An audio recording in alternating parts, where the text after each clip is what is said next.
ഇനിയേ പവിത്രനോ കിവിത്രനോ ആരാന്ന് വെച്ചാ വിളിച്ചോ. പാരമ്പര്യമായിട്ട് ആയിരപ്പറയിൽ സ്വർണ്ണപ്പണിക്കാർ ആരൊക്കെ ഉണ്ടെങ്കിലും അവരെയൊക്കെ വിളിച്ചു വരുത്ത്. അവരിപ്പോ ഇവിടെ വെച്ച് ഈ നിമിഷം വരട്ടെ.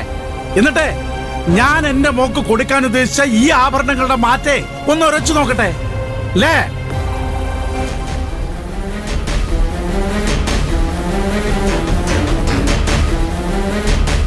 എനിക്കറിയാമായിരുന്നു ഞാൻ കൊണ്ടുവരുന്ന ആഭരണങ്ങൾ ഒറിജിനൽ ആണോ ഡ്യൂപ്ലിക്കേറ്റ് ആണോ എന്ന് മണപ്പിച്ചു നോക്കാൻ ഇവിടെ പലരും ഉണ്ടാവുമെന്ന്. നിങ്ങൾ എത്ര സ്വർണം കൊണ്ടുവന്നാലും എനിക്ക് വേണ്ടെന്ന് ഞാൻ പറഞ്ഞിട്ടുണ്ട്. നിങ്ങൾ ഒരു തരി പൊന്നെന്നെ ഇടിയിച്ചില്ലെങ്കിലും അമ്മായും ബാലമാമയും എനിക്ക് തന്ന ഈ ഒരു മാലയുണ്ടല്ലോ, അത് മാത്രം മതി എനിക്ക്.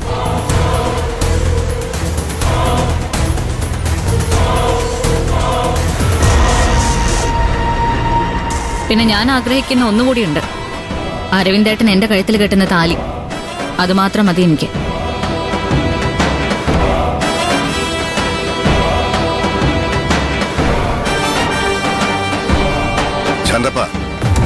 ചാരുമോള് പറഞ്ഞത് താൻ വ്യക്തമായി കേട്ടല്ലോ.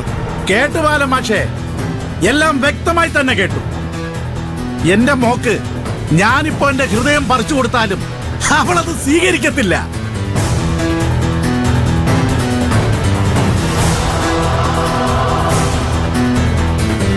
പക്ഷേ അരവിന്ദന്റെ മരുമോനാവാൻ പോവുക. ആരൊക്കെ നിഷേധിച്ചാലും അത് നേരാടോ മാഷേ?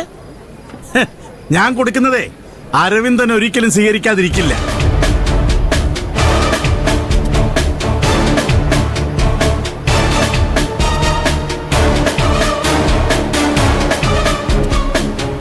താൻ എന്തു കൊടുത്താലും സ്വീകരിക്കാനിരിക്കാണോ എന്റെ മോൻ?